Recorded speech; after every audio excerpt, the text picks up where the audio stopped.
School college মাদ্রাসার ছাত্ররা মনে রাখো, শিকায়াত কুরাধার কে উস্তাদেরা, গ্রেপ্তারে বাসাদ বালাচারেরা। উস্তাদের সাথে মুরব্বীদের সাথে বেয়াদবি করলে চারটে বিপদ। একে এক ইলমা সে ফরায় মুসাওয়াদ। এক নম্বরে তুমি যত মেধাবী হও না কেন, একদিক দিয়ে পড়বা আর একদিক দিয়ে ভুলবা, পড়া জিনিস মনে রাখতে পারবে না। দেখার তঙ্গে রুজি বা দুনিয়া সওয়াদ। দুই নম্বর, দুনিয়ায় তোমার রিজিকের অভাব কাটবে না। যত বড় শিল্পপতি কোটিপতি হয়ে যাও না কেন, তোমার রিজিকের অভাব কাটবে না, তোমার ধন সম্পদে পরাণ ভরবে না। ধন সম্পদ হাজার থাকার পরও তোমার রুজি কেটে দেওয়া হবে। ডাক্তারের কাছে যাবা, ডাক্তারে বলবে মাছ খাবা না, গোশ খাবা না, ডিম খাবা না, খাবা তো কুসুম খাবা না, মিষ্টি তো খাবাই না, দোকানের সামনে দিয়ে হাঁটবা না, দোকানের সামনে দিয়ে হাঁটলেও ডায়াবেটিস 28 হয়ে যাবে। আরে আর জাজিমের উপরে ঘুমাতে পারবা না, মাথার নিচে বালিশ দিতে পারবা না, হলো রে খেজুরির পাটি বিছাইয়া শুবা, মাথার তলে এখন কাঠের ভিড়িয়ে দিয়ে শুবা, রাত্রি আর বেলা ওঠা পর্যন্ত সুঘুমায় থাকতে পারবা না। ফজরের 1 ঘন্টা আগে উঠে বিশ্বরোড দিয়ে 4 মাইল ডায়াবেটিস দাবড়াবা। আর তোমার সব কিছু তোমার ভাগ্যের থেকে উঠাই নেওয়া হয়েছে। রিজিকের তঙ্গি কারণ কি, কোন কারণে এমন হলো? পিছনে হাত দিয়ে দেখো, ছাত্র বয়সে উস্তাদের সাথে বেয়াদবি করেছো। মুসা ইজরিব বিআসাকাল মা, এবার পানির উপরে বাড়ি মারো।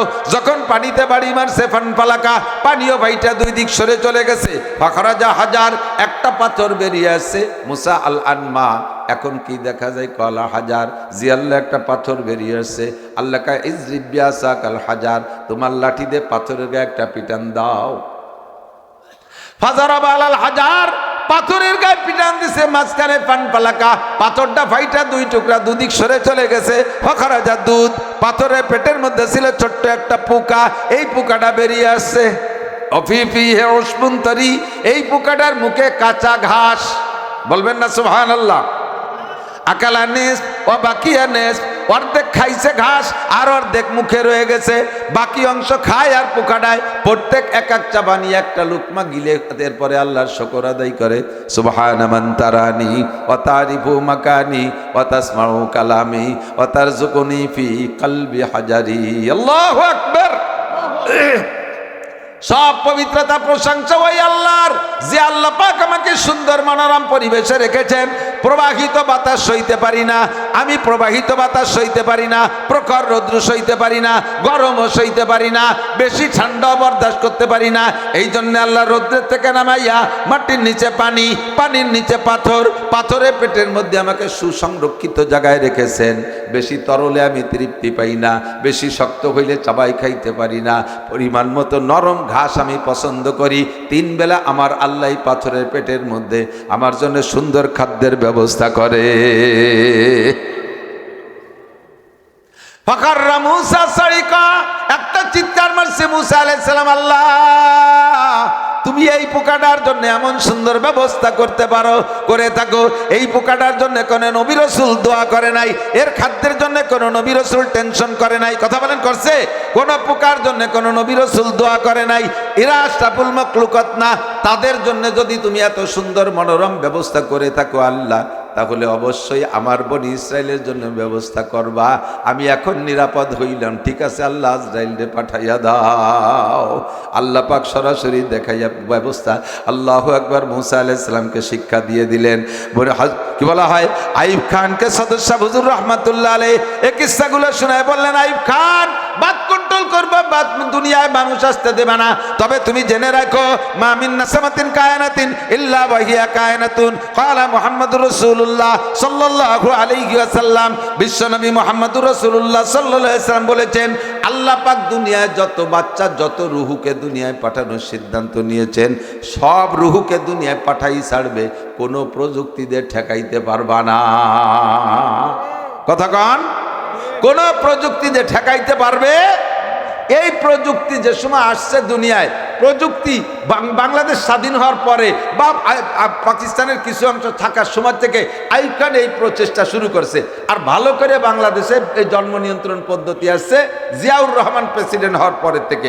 এরপরে থেকে মোটামুটি সরকারিভাবে অফিস টফিস করে টোরে হাসপাতাল বানাইয়া বাড়ি বাড়ি দাঁড়ে দাঁড়ে বারে বারে তবলিগে লাগে মতো ঘুরে ঘুরে প্রশিক্ষণ দিচ্ছে। এই পদ্ধতি অবলম্বন করলে ছেলে মেয়ে বেশি হবে না। ও দোস্ত, একটু জবাব দেন, বাংলাদেশ স্বাধীন হয়েছে কত? 54 বছর। এই 54 বছরের আগে এই বাংলাদেশ ছিল কিনা? নামে বাংলাদেশটা হলে অন্য দেশ থাকলেও এই ভূখণ্ড ছিল না, এ জায়গা মানব বসতি ছিল না। কত বছর আগের থেকে বাংলাদেশে মানব বসতি? শত শত বছর আগে। তো শত শত বছর আগের থেকে এই দেশে মানুষের প্রোটেকশন হয়। সে সময় বাককণ্টন ছিল না। এই শত শত বছর ধরে বাচ্চা জন্ম দিয়ে, তা পরিমাণে কেমন? সেই কালের মুরব্বীকে যদি জিজ্ঞেস করা হতো, চাচা ছেলে মেয়ে কয়টা? আল্লাহর মাল আল্লাহ 12টা দেশে। আল্লাহর মাল আল্লাহ 12টা দেশে। আর এখন যদি কোনো ছেলে বেলেরা বিয়ে দেওয়ার 4-5 বছর পর জিজ্ঞেস করেন যে বাবা তোরা দি কবে বিয়ে দিয়ে নিয়ে আসলাম, হাতে তো কিছু দেখিনি, ছেলে মেয়ে হইনি। কয় না এখনো নেই, আর 2 বছর পরে নেব। ওর আব্বারে আল্লাহ দে তো, আর ওরা নিজেরা নেবে। ওর আব্বারে তো আল্লাহ 12টা, আর ওর নিজেরা নেবে, যেন মনে চাই সেটা নেবে। যতদিন পর্যন্ত এই প্রযুক্তি আসে নাই, শত শত বছর ধরে মানুষ গুছাইতে গুছাইতে তা বাংলাদেশ স্বাধীন পর্যন্ত হয়েছে 7.5 কোটি। আর এই 7.5 কোটির পরে বাংলাদেশ স্বাধীন হলো, তারপরে ঠেকাতি ঠেকাতি দুনিয়ার বেশি নেবে না, মাত্র 54 বছর হয়ে গেছে 21 কোটি। আল্লাহ কয় তুই ঠেকাবি, আমি পুষাই দেব, পুষাই দেব আমি। কি পরিমাণ হয়েছে! আল্লাহু আকবার, আল্লাহ আল্লাহ আল্লাহ। শত শত বছর ধরে 7.5 কোটি, আর 54 বছর হয়েছে 21 কোটি। এমন গুনিয়ে দেন কি 21 কোটির কম না। যে কটা কম ছিল ওই বারমাত্তে এসে বেরিয়ে গেছে, সে কয়টা পুড়িয়ে গেছে। আল্লাহ দিলে ঠেকাতে পারবেন? বহুত কিস্সা, দুনিয়া কিস্সার একটু অংশ হয়ে যায়। নমরুদ ইব্রাহিম আলাইহিস সালামকে আসতে দেবে না সিদ্ধান্ত নিছে, ঠিক না? ঠেকাতে পারছে? পারছে। যেই আজর নমরুদের স্বরাষ্ট্রমন্ত্রী, তার মাধ্যমে শত শত মানুষকে হত্যা করছে, পুত্র সন্তানকে, সেই আজরের ঘরে আল্লাহ পাঠাই দিছে। বলেন সুবহানাল্লাহ। আজরের ঘরে ইব্রাহিম আলাইহিস সালামকে পাঠাইছে। তুই ঠেকাবি, তুই মানুষ হত্যা করবি, তোর ঘরে পাঠাবো, ঠেকা। কি বাড়াবাড়িস ঠেকা। আসছে আজরের স্ত্রীর পেটে ইব্রাহিম আলাইহিস সালাম, ডেলিভারি হবে কিভাবে? এখন সময় হয়ে গেছে। জিবরিল আলাইহিস সালাম সরাসরি ইব্রাহিম আলাইহিস সালাম মারে এসে বলছে, আপনার পেটেই নমরুদের সেই শত্রু, খুব সতর্কতার সাথে ডেলিভারি করাইতে হবে। কোন জায়গা যাব? জায়গা চিনিয়ে দিয়েছে, নিয়ে চলে গেছে সেই জঙ্গলের ভিতরে, পাহাড়ি জঙ্গলের ভিতরে। জান্নাতি নার্স, জান্নাতি হুররা আইসা হযরত ইব্রাহিম আলাইহিস সালামকে ধরে নামাইছে। বলেন আলহামদুলিল্লাহ। এখন নবজাতক বাচ্চা, এই বাচ্চার যে চেহারা, ইব্রাহিম আলাইহিস সালাম, তার থেকে শুরু হয়েছে নবী আলাইহিস সালামের আগমনের ভূমিকা সূত্রপাত সেখান থেকে শুরু হয়েছে। চেহারা সেই রকম, আক্ত বাচ্চা, নিজের সন্তান, আরো পুত্র সন্তান, আরো নূরানি নবুয়তি নূর তার চেহারার ভিতরে। এখন সেই বাচ্চা তুই জঙ্গলের মধ্যে দিয়ে আসে কি করে? বাচ্চারে রেখে আসবে। আবার বাচ্চা নিয়ে যদি বেশি দিন থাকে তাহলে তল্লাশি শুরু হবে, মা বাচ্চা সহজ বই দিয়ে দেবে। কাজী ভয়তে আতঙ্কিত হযরত ইব্রাহিম আলাইহিস সালামের মা আল্লাহর কাছে বলছে, আল্লাহ আমি কি করতে পারি? জিবরিল আলাইহিস সালামকে পাঠাইছে, যাও যাইয়া বাচ্চা রাইখা বাড়ি চলে যেতে বলো। তো বাচ্চা রাইখা বাড়ি চলে যেতে বললে, জিবরাইল যখন বলছেন মা তো থাকবেন না, চলে তো যাইতে হবে স্বামীর ঘরে, স্বামীর কাছে যেতে হবে। স্বামী অফিসের থেকে আসার আগে বাচ্চাটাকে সেখানে ফাঁকা জায়গা জঙ্গলের মধ্যে থুয়ে চলে এসেছে। এখন নবজাতক বাচ্চা খাবে কি? টেটা করে কাঁদতেছে। বাচ্চার কান্নায় জিবরিল আলাইহিস সালাম বলতে, আল্লাহ এর তো কোনো খাবার নাই, ফিডার নাই, বিলাক্স নাই, কোনো দুধের ব্যবস্থা, আমি কি করব? আল্লাহ পাক বলে, তুমি কি রুজির মালিক নাকি? রুজির মালিক কে? আল্লাহ। খাবো আমি, তোমার একটু প্রসেস করতে বলি, তুমি যাও, তুমি যাইয়া তার 3টে আঙ্গুল হাত ধরে মুখের মধ্যে ঢুকাই দাও। এই 3টে আঙ্গুল মুখের মধ্যে দিবা। নবজাতক বাচ্চার হাতের আঙ্গুল মায়ের স্তনের মতো নরম, আর বাচ্চাদের স্বভাব মুখের মধ্যে নরম কিছু গেলেই চোষা শুরু করবে। ইব্রাহিম আলাইহিস সালামের মুখের মধ্যে জিবরাইল যাইয়া আঙ্গুল 3টে ঢুকাই দিছে। যখনই আঙ্গুল মুখের মধ্যে নিয়েছেন, নিজের আঙ্গুল মায়ের স্তন মনে করে স্বভাবজাত সৃষ্টিগত স্বভাব হিসেবে আঙ্গুল চুষা শুরু করে দিয়েছেন। একটা আঙ্গুল দিয়ে মধু, আর একটা আঙ্গুল দিয়ে পানি, আর একটা আঙ্গুল দিয়ে আল্লাহ তাআলা দুধ জারি কইরা দিছে। ইব্রাহিম আলাইহিস সালামের খাদ্য সংকট শেষ, আঙ্গুল চুষে চুষে খায়। অনেক বাচ্চারা দেখবেন আঙ্গুল চাটে, অনেক বাচ্চারা আঙ্গুল চাটে। আঙ্গুল যে বাচ্চাটা চাটে ওই বাচ্চাটা শান্ত হয়। আঙ্গুলের ভিতর দিয়ে আল্লাহ পাক তাকে দুধ আর মধু আর পানি সরবরাহ করে। ওই বাচ্চাগুলোর মুখের থেকে আঙ্গুল বের করবেন না, ওই বাচ্চাগুলোকে আল্লাহ তার আসমানি খানা তার আঙ্গুল দিয়ে খাওয়ায়।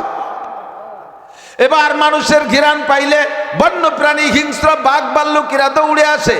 ইব্রাহিম আলাইহিস সালাম জঙ্গলের ভিতরে এই মানবিক ঘিরান পাইয়া জঙ্গলের থেকে বাঘ একটা চলে আসছে। এবার বাঘে মানুষ শিকার করতে গেলে যাইয়া আসতে অন্যাসে কামড় দেয় না, দূরের থেকে একটা অ্যাটেনশন নেয়, একটা প্রস্তুতি নেয়, একেবারে ল্যাজ গদগদায়, খুব ভাবে তাক নেয়, দূরের থেকে জাম করে যে তাকে শিকার করে। বাঘ একটা কাছে যাইয়া গিরান পাইয়া কত দূর দূরে থাকতে ল্যাজ গোটায় গদগদ গদগদ করতেছে। ইতিমধ্যে আল্লাহ পাক রব্বুল আলামিন বাঘরে সতর্ক করে দিয়েছে, বাঘের উপরে হুকুম জারি করে দিয়েছে, হ্যাঁ বাঘ আর এক কদমও বাড়বি না। এইটা মুসলিম জাতির পিতা ইব্রাহিম খলিলুল্লাহ, যেই বাচ্চারা কেন্দ্র কইরা হাজার হাজার বাচ্চা নমরুদ হত্যা করে বেড়াইছে, এইটাই সেই বাচ্চা। এটা হবে মুসলিম জাতির পিতা, এর গায়ে হাত দিবি না আর সামনে বাড়বি না। আল্লাহ যখন নিষেধ করছে, বাঘ কি আর সামনে বাড়তে পারবে? বাঘ আর সামনে বাড়তে না পাইরা লেজ গোটাইয়া ব্যাকে রওনা দিছে, কয় তাহলে আল্লাহ আসি, যাই, আসসালামু আলাইকুম। আল্লাহ কয় না, তোমার যাওয়ারও ক্ষমতা নাই, আসছো যখন তোমার দায়িত্ব পালন করতে হবে। আমার ইব্রাহিমের পাশে বইসে তার গার মাছি খেদাবা। ছোট বাচ্চার গায়ে মাছি পড়লে তার চুলকনি বসরা হতে পারে, কাজেই তুমি তার গায়ের মাছি তাড়াবা। এখন বাঘ বসে বসে মাছি তাড়ায়। বাঘে কয়, আল্লাহ আমি একা একা কয়দিন তাড়াবো, আমারও তো কাজ কাম আছে। আল্লাহ কয় তোমার একার তাড়ারও লাগবে না, আর তিনটে পাঠাচ্ছি। আরো তিনটে বাঘ পাঠাইছে, তিনটে বাঘের ল্যাজ ইব্রাহিম আলাইহিস সালামের গায়ের কাছে কাছে মিশাই দিয়া চারদিকে দায়িত্ব দিয়েছে, ক্ষেপণাস্ত্র ফিট করে বসে থাকবি। নমরুদের বাপও আসতে যেন কাছে আসতে পারে না, তোদের জান থাকতে আমার ইব্রাহিমের গায়ের কাছে আসতে দিবি না। সেই বাঘে মানুষ খায়, আল্লাহ ইচ্ছা করলে সেই বাঘে মানুষ পাহারা দিতে পারে। ফাতাবিরু ইয়া উলিল আবসার, এই জাতীয় কিসসা দিয়ে কোরআন শরীফ ভরা। কিসসাগুলো আল্লাহ কেন নাজিল করেছেন? তোমরা যাদের জ্ঞান আছে তোমরা সেখান থেকে শিক্ষা গ্রহণ করো। আপাতত যত বীর বাহাদুর হও না কেন, আল্লাহ পাক রব্বুল আলামিন সব বাহাদুরকে শায়েস্তা করতে সময় লাগে না। কথা বলেন ঠিক কি ঠিক না? অদস্ত যারা দুনিয়ায় সর্বপ্রথম বাত কন্ট্রোল আবিষ্কার করেছে মিস্টার নমরুদ, যারা এখনো সন্তান ঠেকানোর জন্য বাত কন্ট্রোল অবলম্বন করেন, তারা কিন্তু মিস্টার নমরুদের সুন্নতের পর আমল করতেছেন, মিস্টার নমরুদের সুন্নতের পর আমল করতেছেন। আর নমরুদ জান্নাতি না জাহান্নামী? একটু বলেন, নমরুদ জান্নাতি না জাহান্নামী? নবী পাক বলেন, মান তাশাব্বাহা বিকওমিন ফাহুয়া মিনহুম, যার সাথে যার মিল হবে তার সাথে তার হাসর হবে। সন্তান ঠেকাইও না, আল্লাহ পাক যেগুলো পাঠাবে সেগুলো পাঠাই ছাড়বে। তুমি আল্লাহর সাথে বিদ্রোহ করলে তুমি যে কয়টা পাইছো ওই কয়টার ভিতরে কিন্তু শান্তি তুমি নাও পাইতে পারো। এদিক খেয়াল করেন, এক বাপের এক পুত, এক বাপের এক ছেলে, এক মার এক ছেলে, 99%। 1% আপনাদের শিবচরের জন্য রেখে দিলাম, কারণ শিবচর এলাকাটা সারা বাংলাদেশের ভিতরে খুব একটা মডেল থানা, রাস্তাঘাটগুলো সব সুন্দর, এলাকার শহরগুলো ছোটো মোটো বাজারঘাটগুলো খুব সুসজ্জিত।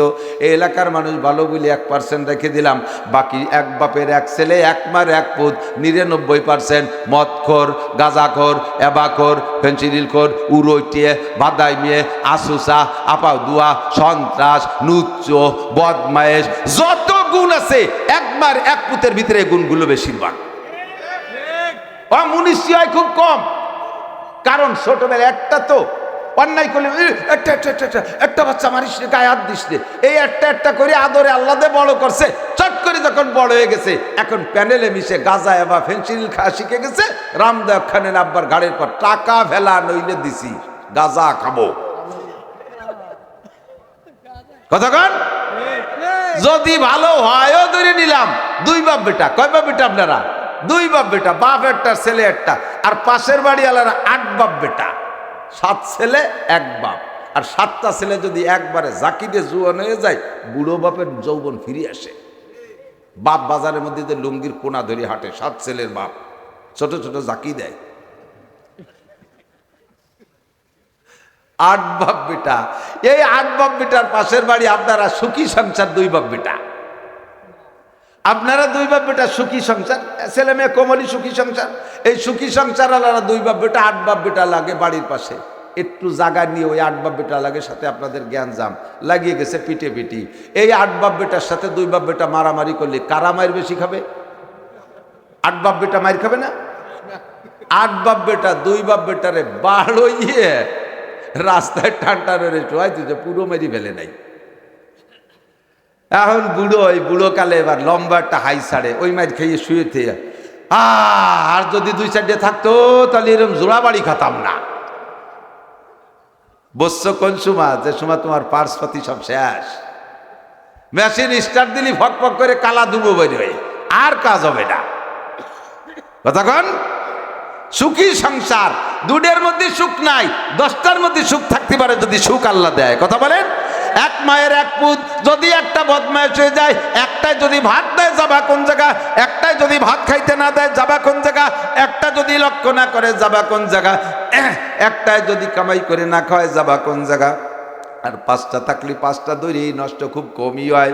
4টাই না দিলে একটাই দিলেও দেয়, আর একটাই না দিলে আর একটা দেয়, 2টে না দিলে 3টে দেয়, 3টাই না দিলে আর একটাই দেয়। একটা না একটা মা বাপের খেদমত করেই করে, কিন্তু একটা যদি নষ্ট হয়ে যায় যাবা কোন জায়গা। এই জন্য আমার নবী বলেন, যুবকরা খেয়াল করো, আপাতত যারা দুনিয়া নিয়ে থামিয়ে গেছে আর সামনের দিকে আগাচ্ছে না, তারা তো মাইর খাইছে খাইছে। পরবর্তীতে তোমরা যারা এখনো বিয়ে করো নাই অথবা এখনো রানিং এ আসো, আল্লাহর রহমতে সার্ভিসে আসো, তোমাদের পরামর্শ, বা যারা বিয়ে করো নাই, নবী পাক বলেন তাজাওয়াজুল ওয়াদুদ আল ওয়ালুদ ফাইন্নী মুকাসিরুম বিকুমুল উমাম। হে যুবকরা, বিয়ে করবি যেই পরিবারের যেই ফ্যামিলির মেয়েরা বেশি সন্তান দেয় ওই বাড়ি বিয়ে করবি। তোর শাশুড়ি যদি 1 ডজন হয়, তোর কমপক্ষে 6টার কম হবে না। সন্তান যত তোর বেশি হবে, আমার উম্মত তত বেশি হবে। ফাইন্নী মুকাসিরুম বিকুমুল উমাম, তোমার সন্তান বেশি মানে আমার উম্মত বেশি। কিয়ামতের মাঠে আমি বেশি উম্মত নিয়ে গর্ব করব। আমার উম্মত বাড়ানোর ব্যাপারে যারা সহযোগিতা করবি, আমি কিয়ামতে তাদেরকে সুপারিশ কইরা জান্নাতে নেব। বিয়ে তো আসছে সেই বড় বংশের মধ্যে, কিন্তু নিজে এসে ব্রেক করে ফেলছে। সাথে একটু নাক হয়ে গেলে হয়, না অল্প একটু হয়ে যাই। তকদির, সন্তান কয় যে হুজুর এ জায়গাকে আমাকে কোনো হাত আছে? আল্লাহ যা দেয় তাই হয়। ছেলে মেয়ে 2টে তকদিরই আছে, তাই এই তকদিরের একটু ভাঙ্গাই দেয়, খেয়াল করেন। অনেকে তকদিরে এত বিশ্বাস করে, আল্লাহ কয় নামাজ পড়িস কে? কয় হুজুর তকদিরে বিশ্বাস করি, কপালে নামাজ নাই। বিড়ি খাইস কে? আল্লাহ রুজিতে রাখছে, খাই। গাঁজা এবার খাইস কে? ভাগ্য আছে, খাই। তকদিরি আছে, তকদিরে বিশ্বাস করে আল্লাহ লিয়ে রাখছে, না খাইয়ে কি করবো? তকদিরে যদি এতই বিশ্বাস করে, তা আসো জুতো দিয়ে 2টে বাড়ি খাই, চুপ করে চলে যাও। তকদিরে ছিল বাড়ি খেয়ে চলে আইছি, সে জায়গা আবার আমার সাথে যুদ্ধ বাঁধাও কে? তকদিরে এত বিশ্বাস করো, তকদিরে বিশ্বাস ঠিকই আছে। এদিক খেয়াল করেন, তকদির হলো 2 প্রকার, মুআল্লাক আর মুবরাম। মুবরাম মানে শিরোধার্য, যা আল্লাহ করবেন করবেন, করে তদবিরে পরিবর্তন হবে, এর নাম হলো তকদিরে মুবরাম।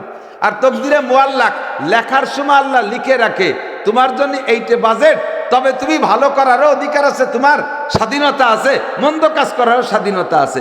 যদি ভালো কাজ করো তাহলে আমার কাছে চাইলে তোমার এই যা লেখা আছে এর সাথে পরিবর্তন করে, যেমন তোমার নামে 60 বছর হায়াত লেখা আছে। যদি তুমি স্বাভাবিকভাবে চলো, ভালো মন্দ কিচ্ছু না করো, তাহলে 60ই 60 পুরোই আসতে পারবা। যদি তুমি ভালো কাজ করো, আব্বা আমার খেদমত করো, উস্তাদের খেদমত করো, মুরব্বীদের শ্রদ্ধা করো, মুরব্বীদের কি বলা হয় সম্মান করো, মুরব্বীরা দোয়া দেয়, আল্লাহ এই ছেলেটা বড় ভালো ছেলে, এ সমাজে থাকলে সমাজের কাজ হয়, তুমি এর আরো হায়াত বাড়ায় দাও। তাহলে মুরব্বীদের এরকম দোয়া তুমি নিতে পারলে, তাদের দোয়ায় তোমার হায়াত আরো 10 বছর বাড়ায় দেওয়া যেতে পারে। এরকম তকদিরে মুআল্লাক। আবার 60 বছরই লেখা আছে, তুমি যদি বিয়াদবি করো, মোটর সাইকেল, এই যে বিশ্ব রোড আপনাকে বাড়ির ধারে 6 লেন পাইছেন, এই এলাকার মোটর সাইকেল আর ওই ভাঙ্গা রাস্তার মোটর সাইকেল তার এক গতিতে চলে না। আরে বাপ রে বাপ, আল্লাহু আকবার। যেই এই রোডে ওঠে তার আর হুঁশ থাকে না। আরো যদি পিছনে পাওয়ার ব্যাংক একটা বসাতে পারে, পাওয়ার ব্যাংক চেনেন, এই আদা ল্যাংটা মাইয়ে, এই যদি একটা পিছনে বসা হলো পাওয়ার ব্যাংক, ও বলছে ওরে খালি পাওয়ার দেয়, ও খালি মোড়ায়, আর এইভাবে ঢুল খাইয়ে খাইয়ে। এর মধ্যে মুরব্বী একজন, তার সার বা মুরব্বী একজন মাটির রাস্তায় দিয়ে হাইটে যাচ্ছে, পাশে যাইয়ে এমন ভাবে পিক আপ মারছে, দুলো ওরছে, জম্মের দুলো হয়েছে, শিবচরের 5 আলগা দুলো, বুড়োর সোহে মুহি যাইয়ে গুল্লি দিয়ে খালের মধ্যে পড়িয়ে গেছে। গড়তি গড়তি খালের মধ্যে চলে গেছে, লুঙ্গিটা উপরে বাজিয়ে রয়েছে। বুড়ো ওই জায়গায় শুয়ে শুয়ে কান্তি, আল্লাহ আমার কি মরার ডেট ফেল হয়ে গেছে? আল্লাহ লুঙ্গি উপরে বাজিয়ে রয়েছে। এই শয়তানের বাচ্চাকে জ্বালায়, রাস্তায় দিয়ে আটার কায়দা নেই। আল্লাহ তুমি আমারে কবে নেবা? বুড়ো এনে শুয়ে শুয়ে নিজেরে নিজে বদদুয়া দিচ্ছে। আল্লাহ কয় তুমি আরো 10 বছর তোমার হায়াত আছে, কারণ তুমি মহল্লায় মসজিদে আজান দাও না, তোমাকে মসজিদে এখনো মুয়াজ্জিন তৈরি নেই, তুমি এত তাড়াতাড়ি বললে সে আজান দেবে কেডা? তুমি বাইসে থাকো, তাই থাকবো কিভাবে? শয়তানকে জ্বালাইতে রাস্তায় আটার কায়দা নেই। শয়তান ফেলাই দিচ্ছি। বুড়ো জাড়িয়ে জড়িয়ে উপরে উঠে আইসে একটু মোড়ের কাছে যে লোকজন জড়সড়, কি ব্যাপার কি ব্যাপার? কয় যে এই মাত্র আর রাজপুত্রের মতো একটা ছেলে, পিছনে একটা পাওয়ার ব্যাংক, কি সুন্দর একটা মোটরসাইকেল, 6 লাখ টাকা দাম, আর সেই ট্রাকের সাথে মারিয়ে দিয়েছে। ছেলেটার মাথা রাস্তায় বডি খালের মধ্যে চলে গেছে, আর ওই পাওয়ার ব্যাংক সিতে পড়ে রয়েছে, মোটরসাইকেল খান টায়ারের সাথে ফেঁসাই গেছে। এই ছেলেই যেত কেবল তো মাত্র এই মাত্র আমার তো এই যে দুলে দিয়ে ফেলাই দিয়ে রাস্তা খালের থেকে ফেলাই দিয়ে আসছে, এই যে সেই ছেলে। আল্লাহ তুমি এত তাড়াতাড়ি বদদোয়া কবুল করো, তাজাল্লি এইরকম দোয়া দিতাম না। শিকায়ত কুনাধার কে উস্তাদরা, গ্রেপ্তারে বাসাত বালা চারেরা। এ ছাত্ররা মনে রাখো, স্কুল কলেজ মাদ্রাসার ছাত্ররা মনে রাখো, শিকায়ত কুনাধার কে উস্তাদরা, গ্রেপ্তারে বাসাত বালা চারেরা। উস্তাদের সাথে মুরব্বীদের সাথে বেয়াদবি করলে 4টে বিপদ। একে এক ইলমা সে ফরা মুসাওয়াদ। 1 নম্বরে তুমি যত মেধাবী হও না কেন, একদিক দিয়ে পড়বা আর একদিক দিয়ে ভুলবা, পড়া জিনিস মনে রাখতে পারবে না। দেখার তঙ্গে রুজি বা দুনিয়া সওয়াদ। 2 নম্বর, দুনিয়ায় তোমার রিজিকের অভাব কাটবে না। যত বড় শিল্পপতি কোটিপতি হয়ে যাও না কেন, তোমার রিজিকের অভাব কাটবে না, তোমার ধন সম্পদে পরাণ ভরবে না। ধন সম্পদ 1000 থাকার পরও তোমার রুজি কেটে দেওয়া হবে। ডাক্তারের কাছে যাবা, ডাক্তারে বলবে মাছ খাবা না, গোশ খাবা না, ডিম খাবা না, খাবা তো কুসুম খাবা না, মিষ্টি তো খাবাই না, দোকানের সামনে দিয়ে হাঁটবা না, দোকানের সামনে দিয়ে হাঁটলেও ডায়াবেটিস 28 হয়ে যাবে। আরে আর জাজিমের উপরে ঘুমাতে পারবা না, মাথার নিচে বালিশ দিতে পারবা না, হলোরে খেজুরির পাটি বিছাইয়া শুবা, মাথার তলে এখন কাঠের ভিড়িয়ে দিয়ে শুবা, রাত্রি আর বেলা ওঠা পর্যন্ত সুঘুমাই থাকতে পারবা না। ফজরের 1 ঘন্টা আগে উঠে বিশ্ব রোড দিয়ে 4 মাইল ডায়াবেটিস দাবড়াবা। আর তোমার সব কিছু তোমার ভাগ্যের থেকে উঠাই নেওয়া হয়েছে। রিজিকের তঙ্গি কারণ কি? কোন কারণে এমন হলো? পিছনে হাত দিয়ে দেখো, ছাত্র বয়সে উস্তাদের সাথে বেয়াদবি করেছো, স্টুডেন্ট কালে উস্তাদের সাথে বেয়াদবি করেছো, ইয়াং বয়সে মুরব্বীদের সাথে বেয়াদবি করেছো। কোনো না কোনো মুরব্বী এমন বদদুয়া দিয়েছে যার কারণে তোমার রুজি আল্লাহ তাআলা উঠাই নিয়ে গেছে। কোটি কোটি টাকার মালিক হওয়া সত্ত্বেও তুমি খাইতে পারবা না। সোয়ামাকে সাকসাস বেমিরাজ যাবা। বেয়াদবি করার 3 নম্বর ফলাফল হলো তোমার হায়াত কেটে দেওয়া হবে, বদদুয়ার কারণে তোমার হায়াত কমাই দেওয়া হবে। চাহারম বেঈমা রওয়াদাস জাহা। 4 নম্বরে এই খেয়াল, 4 নম্বরে মরণকালে ঈমান নসিব হবে না। 4 নম্বরে ঈমান নসিব হবে না। এই জন্য দোস্ত, আমাকে আপনাকে ভালো মন্দ ভালোভাবে চলার এবং মন্দভাবে চলার ক্ষমতার অধিকার আল্লাহ দিয়েছে। তকদিরের উপর ছেড়ে দিলে হবে না। তকদিরকে আমি পরিবর্তন করতে পারি। যদি তকদির পরিবর্তন যোগ্য নাই হয়, তাহলে আল্লাহ পাক রব্বুল আলামিন এত মুনাজাত কেন নামা কোরআন শরীফের মধ্যে শিখাইছেন? যা লেখছে তাই যদি হবে, আর তো দোয়া মুনাজাত আর চেষ্টার দ্বারা যদি পরিবর্তন না হয়, তাহলে কেন মুনাজাত শিখাই দিলেন? মুনাজাত মানে চাওয়া। আল্লাহ শিখাইতেছেন, তুমি বলো রব্বানা যালামনা আনফুসানা, রব্বানা ফাগফির লানা যুনুবানা, রব্বানা আতিনা ফিদ দুনিয়া হাসানা, রব্বানা হাব লানা মিন আজওয়াজিনা, রব্বানা লা তুযিগ কুলুবানা। যত রব্বানা আর যত আল্লাহুম্মা আছে, সবগুলো একটা একটা করে আল্লাহ শিখাইতেছে। এইগুলো বলে বলে তুমি চাও। আমার চাওয়া অনুযায়ী যদি আল্লাহ পরিবর্তন করে নাই দেবে, তাহলে আল্লাহ আমাকে চাইতে বললেন কেন? কথা বলেন ঠিক কি ঠিক না? বোঝা যায় দোয়া মুনাজাতের দ্বারা। হাদিসে আছে, আল্লাহ নবী বলেন, আত-তাকদিরু লা ইউরাদ্দু ইল্লা বিদ-দুআ। ভাগ্যের পরিবর্তন হয় না, তবে দোয়ার মাধ্যমে ভাগ্যের পরিবর্তন হয়। এই জন্য বেয়াদবি করবা না। আর 4 নম্বর গজব হলো, বেয়াদবের 4 নম্বর গজব হলো সাহারাম বেঈমা রওয়াদাস জাহা। মরণের সময় কলেমা নসিব হবে না বেয়াদবের। সরিয়ে চলে আসছি অনেক দূর। তকদিরের মালিক কে? আল্লাহ। জোরে বলেন কে? এটাকে বিশ্বাস রাখা আপনাকে আমাকে সিদ্ধান্ত নিতে হবে। আল্লাহই সন্তান দেয়। আমার নামে যে কটা আছে সেই কটা দেয়। আপনাদের এলাকায় কন্ট্রাক্টররা রাস্তা আনে, এমপি মন্ত্রীরা রাস্তা নিয়ে আসে, চেয়ারম্যান মেম্বাররা রোড পাস করে নিয়ে আসে। এই রোডটা যে জায়গা দিয়ে যাবে, যাইতে গেলে স্থানীয় মানুষের জায়গা জমি অনেক বাইদে যায়। তারা অনেকে দিতে চায়, অনেকে দিতে চায় না, বাধা দেয়। এরম আছে না নাই? এমপি সাহেব রাস্তা একটা বরাদ্দ দিয়েছে, সুন্দর একটা রাস্তা 18 ফিট গ্রামের ভিতর দিয়ে 5 ক্লাস কার্পেটিং হবে, বিশ্ব রোডের পাশাপাশি রাস্তাগুলো ভালো হতে হয় সেইভাবে। এখন স্থানীয় লোকরা যদি বাধা দেয়, উপরেতে বরাদ্দ হয়ে গেছে সব একেবারে ফাইনাল, স্থানীয় লোক যদি রাস্তা না নেয়, এই রাস্তা কিন্তু এমপি সাহেব ফেরত দেয় না, কই তোরা যখন নিলি না এই রাস্তা যাবে অন্য দিক দিয়ে, আর এক গ্রামে দিয়ে দেবে, আর এক ইউনিয়নে দিয়ে দেবে, রাস্তা হবে তবে তুমি নিলে না, আর এক জায়গা দিয়ে দেবে। সেম কোয়ালিটি আপনার বাড়ি আল্লাহ 4টে পুত্র সন্তান বরাদ্দ রেখেছিল, 4টে পুত্র সন্তান বরাদ্দ রেখেছিল, এই 4টেই আপনারে দিবে, কিন্তু আপনি 2টে নেওয়ার পরে রাস্তা বন্ধ করে দিয়েছেন, আর আমার বাড়ির পাশ দিয়ে আর রাস্তা নিতে দেবো না। 2টে নেওয়ার পরে প্রযুক্তি ব্যবহার করে আর নেবেন না, ব্রেক করে দিয়েছেন, বিট দিয়ে দিয়েছেন, রাস্তায় বাস বেঁধে দিয়েছেন, আর নেব না। আল্লাহ কয় আরো 2টে তোমার নামে বরাদ্দ ছিল, তুমি নিলে না, কিন্তু বরাদ্দগুলোরে আমি দুনিয়ায় পাঠাই ছাড়বো। তোমার বাড়ি বরাদ্দ ছিলে, নিলে না, এই 2টের আমি আর এক গ্রামে দিয়ে দেব। একটা দিয়ে দিলাম গহরডাঙ্গা শামসুল হক ফরিদপুরি, আর একটা দিয়ে দিলাম সরমুনার ময়দানে সরমুনার পিসা ফজলুল করিম। এই 2টে তোমার নামে বরাদ্দ ছিল, এই 2টে আর আগে যে 2টে 4টেই তোমার নামে ছিল, 2টে নিয়ে তখন তুমি বাধা দিছো, ওই 2টে তোমার ঘরে, কিন্তু যেই 2টে নিয়ে তুমি সন্তুষ্ট আছো আর 2টে নেও নাই, ওই 2টে বড় হলে কি হবে তুমি তো তা জানো না। বড় হলে দেখা গেল একটা এরশাদ শিকদার আর একটা কানা জাহাঙ্গীর, সুখী সংসার, যে 2টে পাইয়া খুশি, সেই 2টের একটা এরশাদ শিকদার আর একটা কানা জাহাঙ্গীর, আর যে 2টে পরে আসতেছিল, একটা শামসুল হক ফরিদপুরি আর একটা ফজলুল করিম পীর সাহেব চরমুনার পীর সাহেব, একটা শামসুল হক ফরিদপুরি আর একটা হাজী শরিয়াতুল্লাহ, এই 2টে আপনার নামে বরাদ্দ ছিল, আপনি নেন নাই, সেই 2টে চলে গেছে আর এক জায়গা। আর যে 2টে বাড়ি আছে সে 2টে ডাকাত, ওই 2টে বাড়ি আসতে এই 2টেও ডাকাত হতো না, কারণ এত বড় আলেমকে ভাইরা ডাকাত হতে পারে না, গোষ্ঠী শুদ্ধ ভালো হয়ে যেত। কথা কন, এই জন্য তকদিরের পর বিশ্বাস রাখবেন, সাথে সাথে আমারও কিছু হস্তক্ষেপ আছে। খায়র সরজু হোতা হ্যাঁ ইনসান সে আদমি ভি কুছ না কুছ মুক্তার হয়, ভালো মন্দ যাহা কিছু আদম জাতি করে থাকে, সত্যই তো তাহার মাঝে ইনসানেরও ইচ্ছা থাকে। আল্লাহ আল্লাহ আল্লাহ। দিক আপনি খানুর কে? আমি যখন চাকরি করতাম সর্বপ্রথম ফারেক হইয়া মাদ্রাসায় চাকরি নিছি, 1100 টাকা বেতন, 1992-93 সালে 1100 টাকা বেতন, বিয়ে শাদী করি নেই, ভাই বিরাদার মাদ্রাসায় পড়ে, আব্বা মা 2জন, বাড়ি, ছোট একটা বোন বিয়ে দেয়নি, এ বাড়ি আছে আপাতত। 1100 টাকা বেতন, 3 ভাই আরো পড়ে, এই 1100 টাকা দিয়ে সংসার চলতো, কিন্তু বেতন ঠিক মতো পাতাম না।